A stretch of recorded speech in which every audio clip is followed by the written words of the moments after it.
Hi guys! Ngayon ay birthday ko. Kaya niyakag ko sila nanay, sabi ko kain kami sa labas. Ayan, nakatulog kakaantay. At eto, sumabay na kami kila Tita Tonet. Nauna na kasi sila nanay. Ayan si Uno, bagong gising.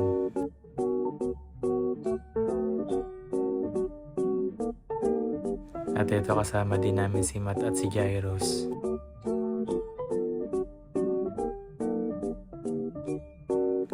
Pupunta kami sa mall at eto na, nandito na kami.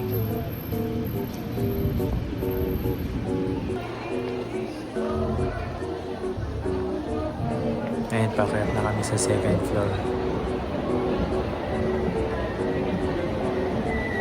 Ayan si Uno, pagkabitaw ko na nakbo. Pumunta siya kay Matt at kay Jairos. At eto, dito kami kakain sa Max. At ayan yung ate ko nagsasandok na ng soup. At inihintay pa namin yung iba naming order. At ayan, kasama nga pala namin yung lolo't lola ko at dalawa naming pinsan. At ayan, isa-isa na dumarating ang mga in-order namin. At ayan na, nilapitan sa akin na yung paborito kong pansit.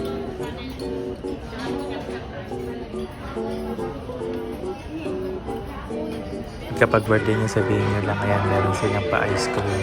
At kakantahan din kayo ng happy birthday.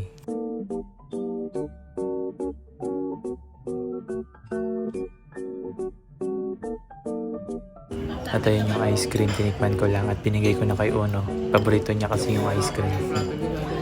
Ayun yung ate ko. Ayun naman si Jairos. At ayan si Matt at si Andrew.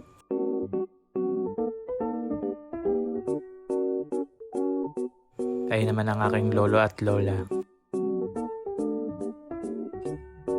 At ayan si Aldrin. Si Uno, si nanay at saka si tatay. Tignan niyo, ang ganda ng gupit nan. Ako gumupit dan.